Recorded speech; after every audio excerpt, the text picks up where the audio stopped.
Georganiseerde landbou in Suid-Afrika het die vermoë om eenheid in die algehele landboubedryf mee te bring. Dit kan egter net geskied as daar 'n duidelike strategie bestaan. Ons gesels met Omri van Sail, aangewese uitvoerende direkteur van Agri SA, oor die organisasie se rol in landboueenheid. Dankie, Elsa. Verduidelik eerstens vir ons, wat beteken landbou of eenheid van landbou in praktiese terme?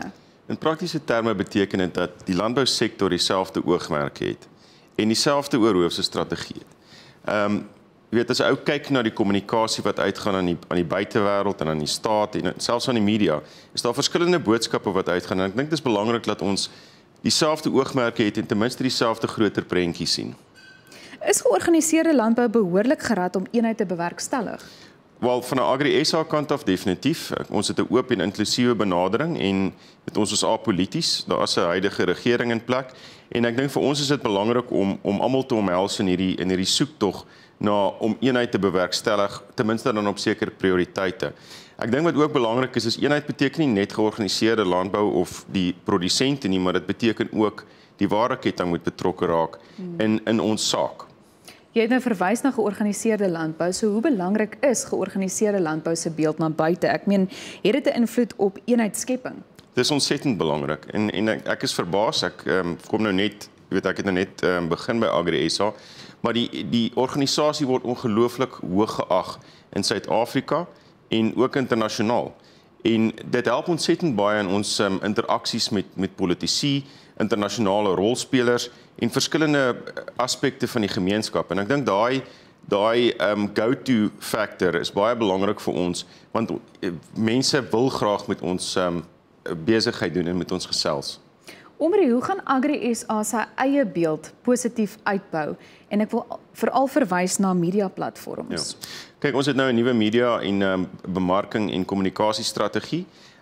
Die klem wat ons wil plaas op voedselproduksie en die toekoms van landbou en minder op die verlede en van die negatiewe konnotasies wat daarmee gepaard gaan. En ons is 'n baie professionele organisasie en ons doen ons huiswerk ordentlik voor ons enigiets sê en voor ons enigiets doen. En ek dink daar is die tipe beeld wat ons verder wil uitbou in Suid-Afrika, Afrika en internasionaal om te sê die Suid-Afrikaanse landbousektor is oop vir besigheid.